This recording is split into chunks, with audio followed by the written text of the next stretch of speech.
집으로 가자, 집으로 가자. 이런 눈물 흘리지 않는 곳, 집으로 가자, 집으로 가자. 내 아버지 기다리시는 그곳에 안녕 친구야, 곰곰이 생각해봐.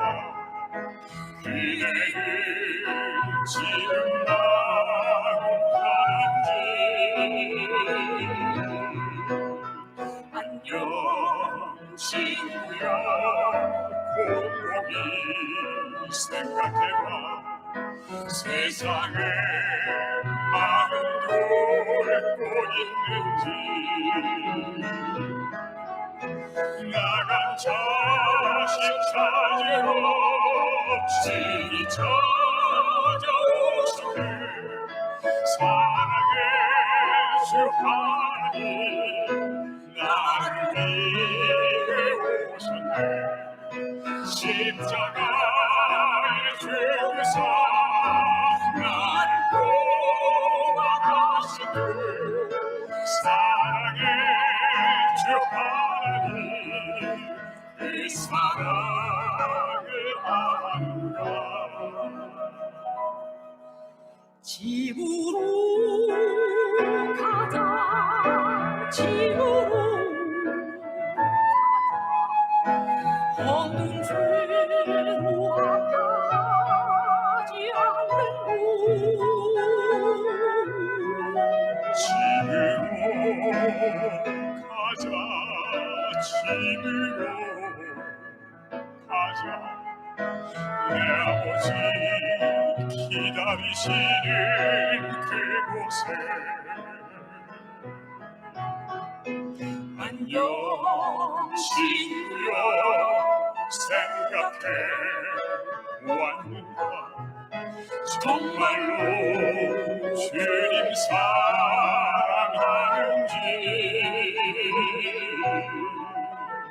안녕 친구야, 세상 떠나갈래. 사랑하는 주님 만날 수 있는지. 마음속 깊은 곳에 하나님이 계신가. 희미한 예감으로 평안을 얻지인데. 예수님 알기 위해 얼마나 고민했나. 아직도 이 세상에 그렇게 기대하나. 집으로 가자, 집으로 가자. 이런 눈물 흘리지 않는 곳. 집으로 가자, 집으로 가자. 내 아버지 기다리시는 그곳에. 내 아버지 기다리시는, 내 아버지 기다리시는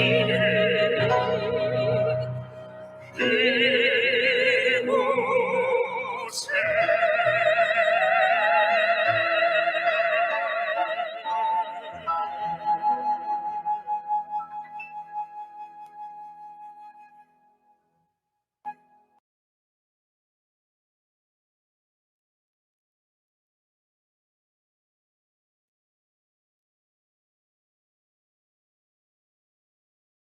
하늘에 계신 아버지 하나님, 우리의 한민족을 사랑하시어서 말씀의 전체를 열게 하셨으니 감사를 드리나이다. 장기간 코로나 팬데믹으로 우리들의 삶이 힘들어지고 예수님과의 거리가 점점 더 멀어져 가고 있는 이때에 온라인 전도를 통해 예언을 깨닫고 시대를 분별할 줄 아는 우리 개개인과 가정과 교회가 예수님을 첫째 자리에 모시게 되며 많은 사람들이 주님께로 돌아올 수 있도록 성령님께서 이 전도회를 인도하여 주옵소서. 오늘 이 시간 우리가 마음의 문을 활짝 열고 말씀 속에서 예수님을 꼭 만날 수 있게 도와주옵시며 저희들의 삶의 방식이 바꾸어지게 하시며 이웃사랑하기를 내 마음과 같이 하라 하신 주님의 말씀을 실천하게 도와주시고 주의 나타나심을 간절히 사모하면서 불타는 재림의 소망으로 사는 우리 교단과 내 자신이 되게 하여 주옵시며 처음으로 말씀을 접하는 자에게는 충만한 은혜로 임하여 주시어서 강력한 성령님의 호소에 굴복하는 삶이 되게 하여 주시기를 간절히 소망하며 예수 그리스도의 이름으로 기도하옵나이다. 아멘.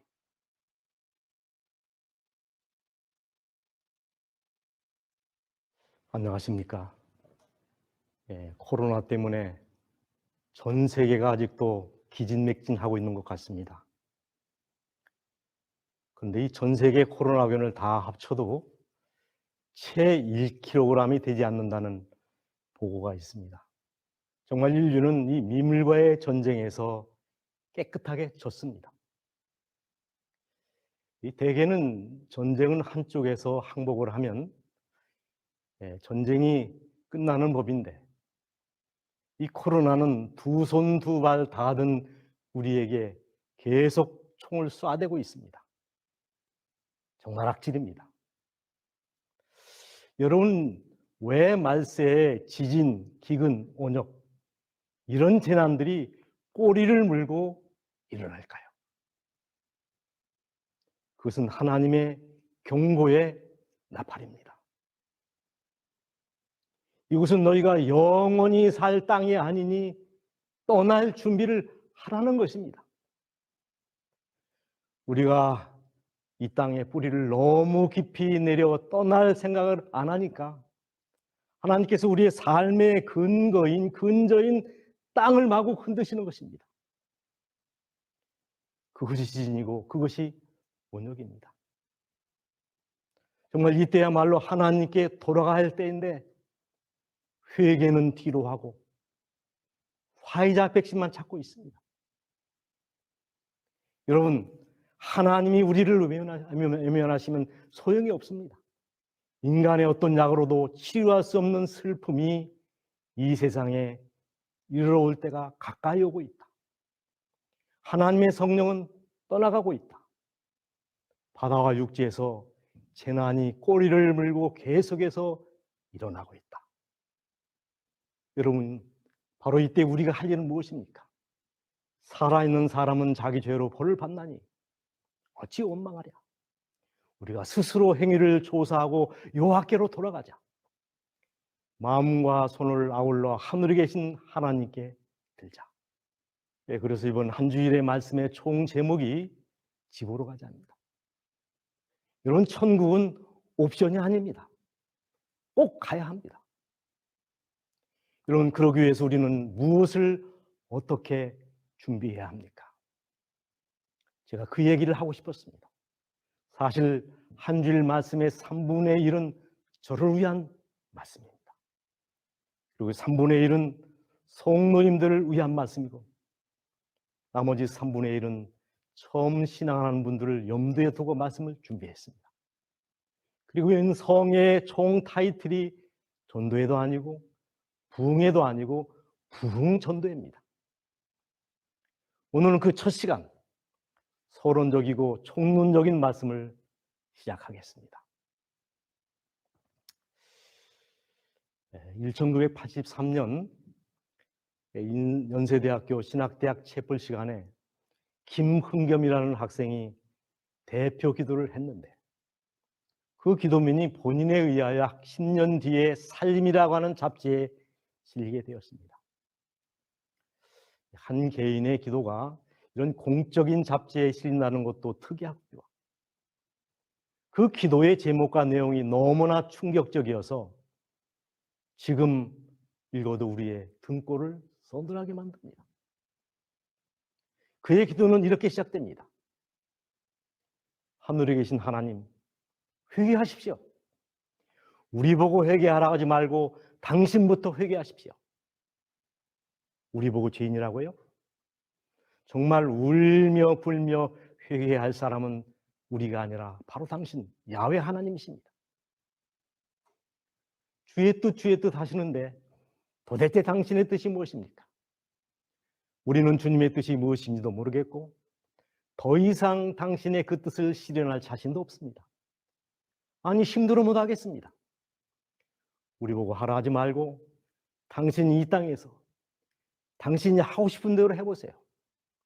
그런 당신은 지금까지 도대체 무엇을 하셨습니까? 백주대낮에 많은 사람들이 속절없이 죽어가는 광주에서 당신은 무엇을 하셨냐고요? 우리를 시키지 말고 당신이 직접 해보라니까요. 불쌍하신 하나님, 우리 같은 것을 앞세워 당신의 나라를 만들겠다는 하나님, 그래도 당신이 저를 사랑하신다면 이 길을 가다가 변절되기 직전에 차라리 죽여주세요. 당신께 간구하는 이 젊은이가 이 길을 가다 지쳐 쓰러져 돌아서려 할 때 그 직전에 죽여주는 잔인한 축복을 허락하소서. 그렇게 사랑하셔서 당신이 죽인 예수 그리스도의 이름으로 기도드립니다. 여러분, 그의 기도가 너무나 직선적이고 노골적이어서 기도가 끝났을 때 아무도 아멘하는 사람이 없었다고 합니다. 기도를 하기보다는 차라리 한 젊은이의 피 맺힌 절규지요. 저는 이 기도의 내용이나 태도에 동의하지 않습니다. 그러나 오죽 답답했으면 이 젊은이가 이런 기도를 드렸을까? 심정은 조금 이해가 갑니다. 여러분, 코로나로 말미암아 이 평안이 깨어지고 서로가 불편한 존재가 되고 교회가 혐오의 대상이 되고 경제가 어려워지고 세상이 이렇게 된 것은 도대체 누구의 책임입니까? 하나님 책임입니까? 사람 책임입니까? 소돔성이 답이고 요나서가 그 해답입니다. 창세기 18장 26절, 여호와께서 가라사대 내가 만일 소돔 성 중에서 의인 50을 찾으면 그들을 위하여 온 지경을 용서하리라. 요나서 1장 15절, 요나를 들어 바다에 던지매 바다에 뛰놓는 것이 곧 그친지라. 여러분, 의인이 의인답지 못해서 신자들이 신자답지 못하기 때문에 교회가 부흥하지 못하고 세상의 재난이 그치지 않는다는 것입니다. 제가 책임의 자리에 있을 때 어떤 인터뷰 요청을 받았습니다. 그 기자의 질문의 핵심은 이것이었습니다. 목사님은 현대 재림교회의 문제점을 뭐라고 보십니까? 꽤 무거운 질문이었습니다. 제가 오래 생각을 하다가 세 가지로 요약해서 답을 했습니다. 현대 재림교회의 문제점. 그는 그 첫 번째를 예수 고갈로 봤습니다.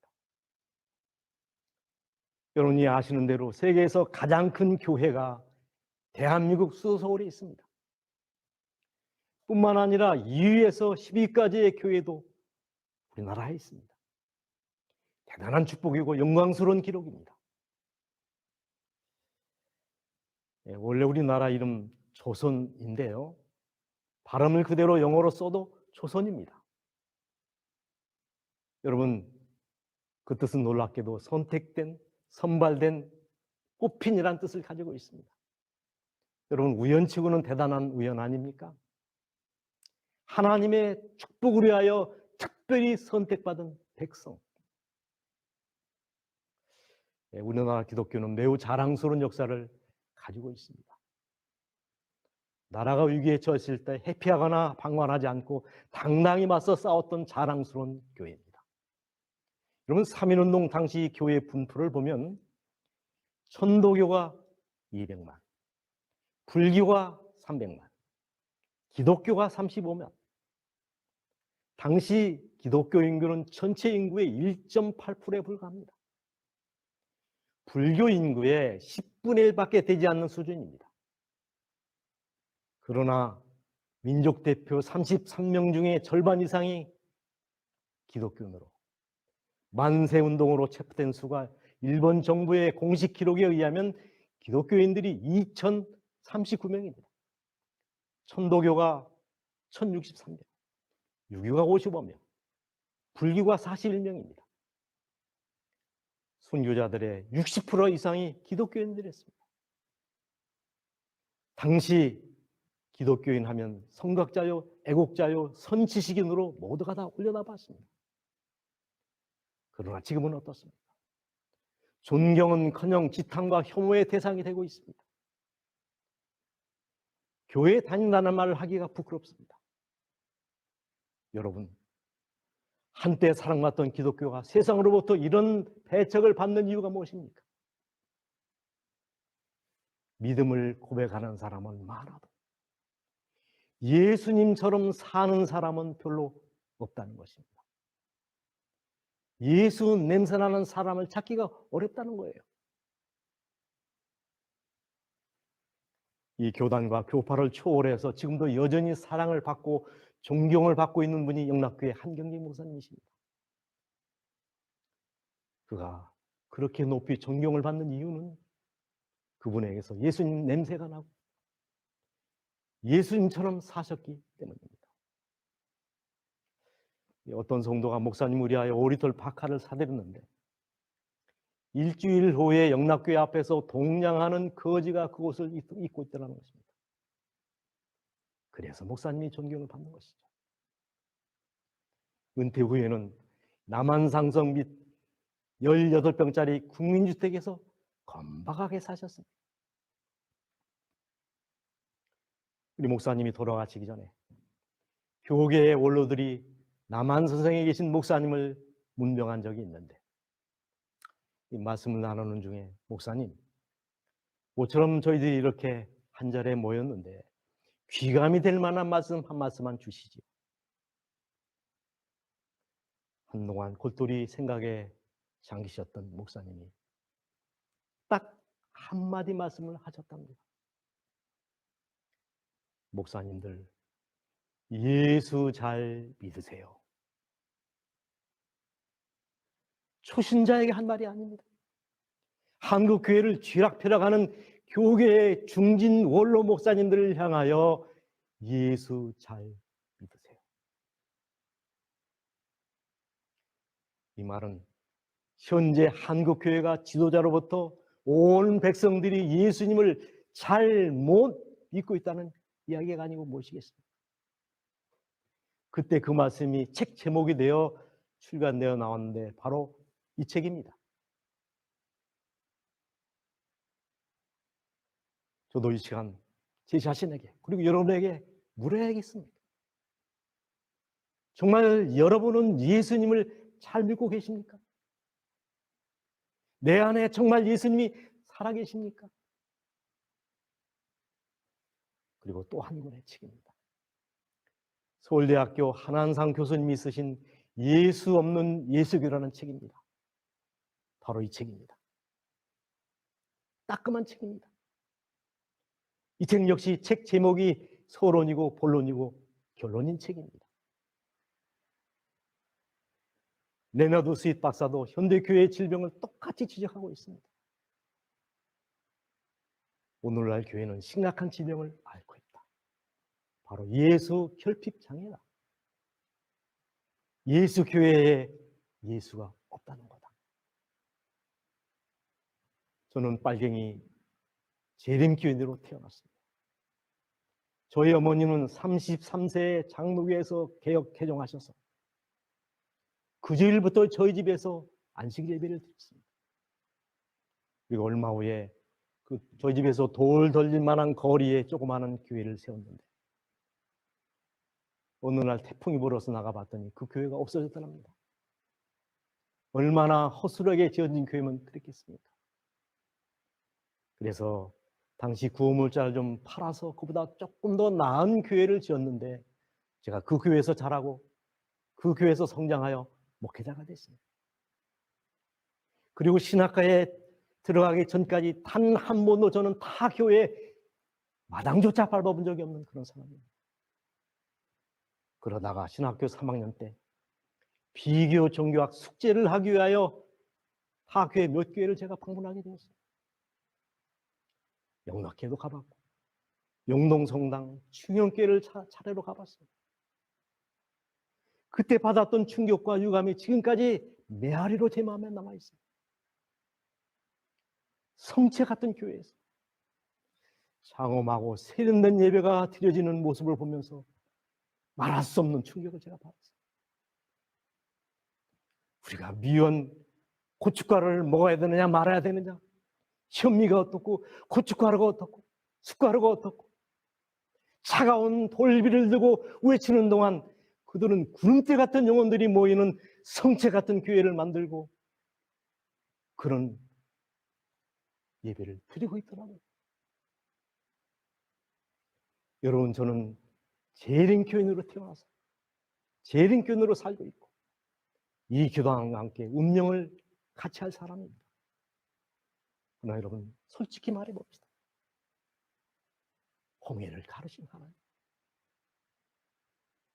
떨기나무 위에 불꽃으로 임하신 그 하나님, 능력의 하나님, 심판의 하나님, 권능의 하나님이 과연 우리 안에 계신가? 우리 가정에, 우리 교회 안에 계신가 하는 것입니다. 우리가 남은 교회라는 자부심 외에 여타의 교회보다, 다른 교단보다 축복받은 증거가 있으면 여러분 한번 내놓으시기 바랍니다. 정말 하나님의 축복을 그렇게 받았다면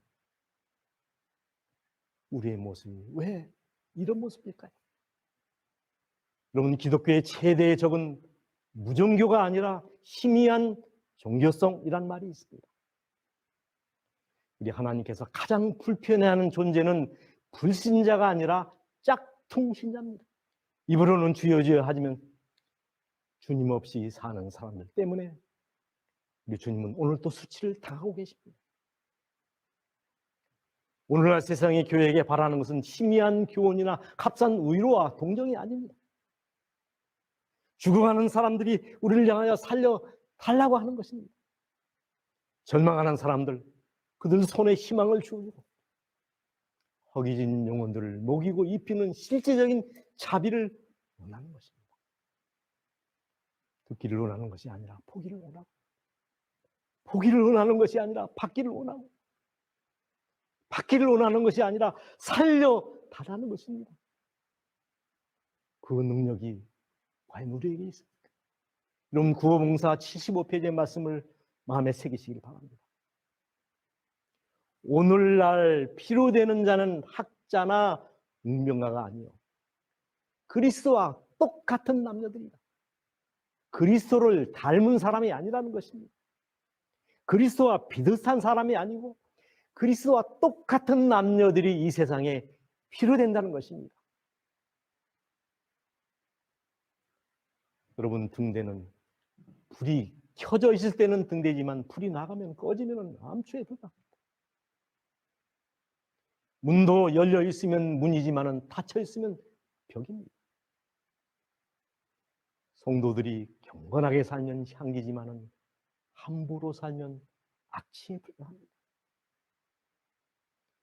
현대교회를 향한 우찌무락 한조의 통렬한 지적이 이것입니다. 나는 가룟 유다가 부럽다. 가룟 유다에게는 팔아먹을 예수라도 있었지만 현대교회는 팔아먹을 예수조차 없다. 여러분, 누구에게 하는 말입니까? 예수 없는 예수교회. 큰일 나는 건 아닙니까? 이보다 더 큰 병이 어디 있습니까? 이 병 빨리 고쳐야 합니다.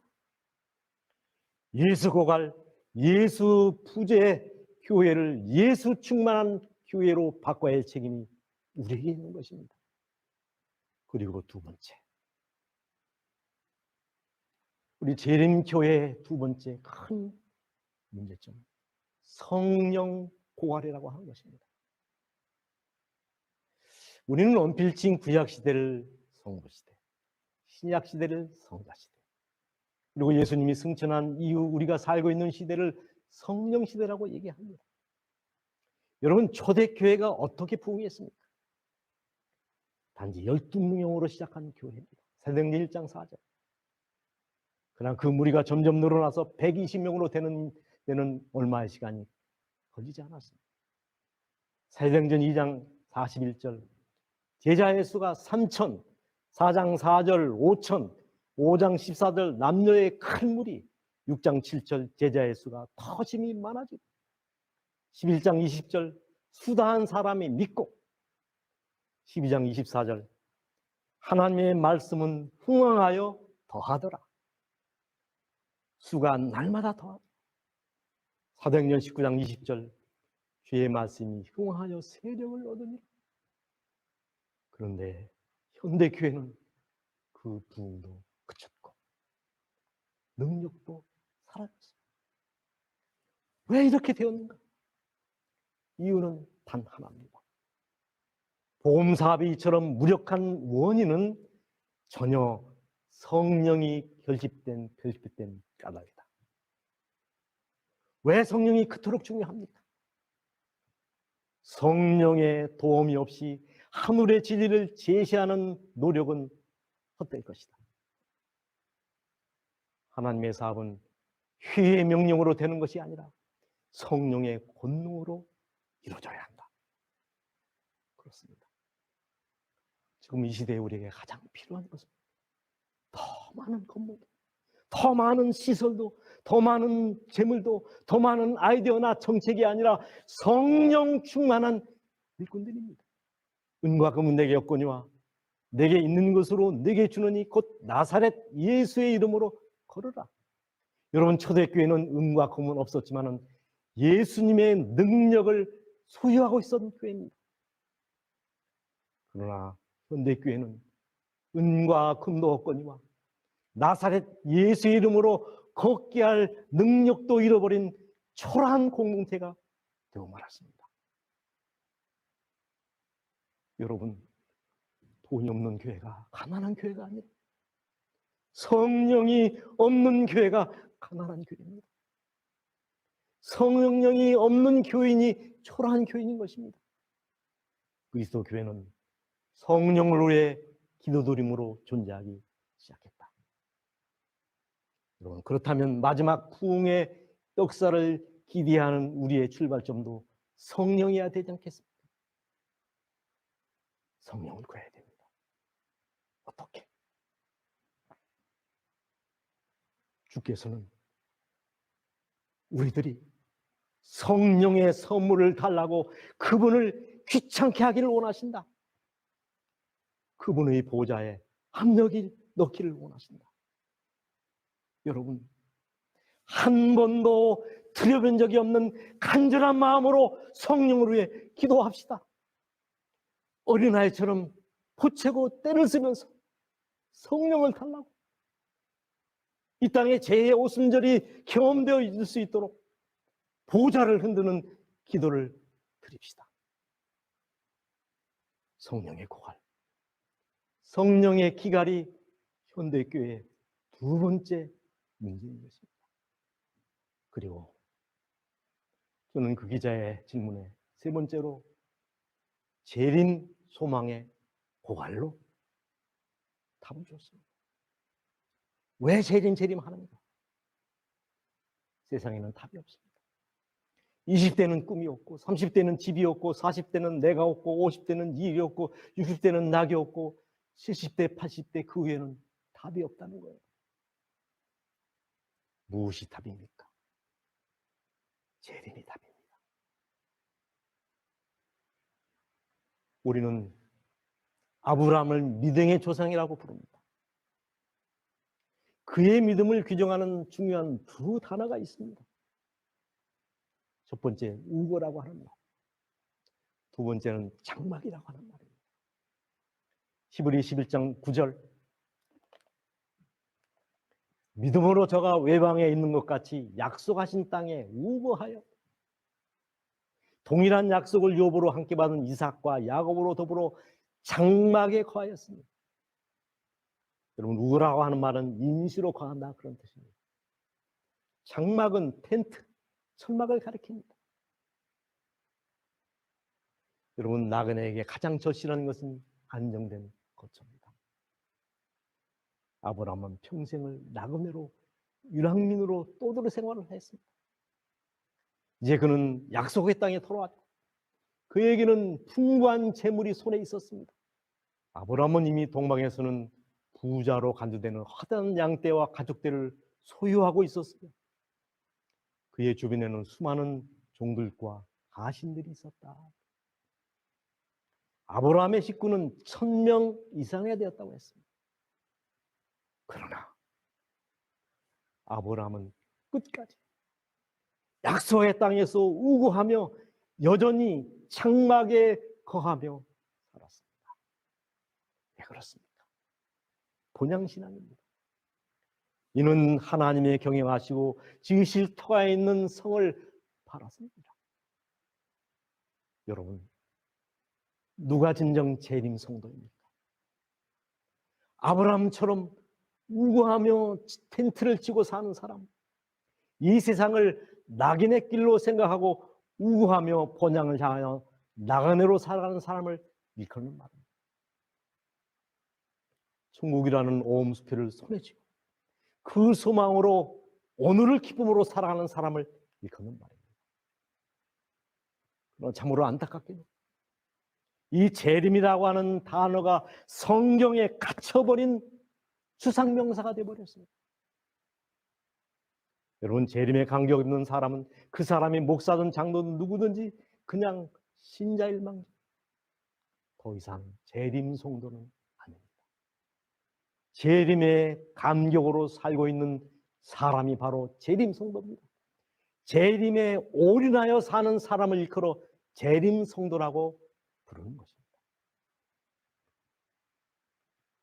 저는 오늘 이제 말씀을 마치면서 전전전 대총회장이셨던 피얼슨 목사님이 대총회 마지막 안식일에 하셨다는 설교를 회상하면서 말씀을 마무리하려고 합니다.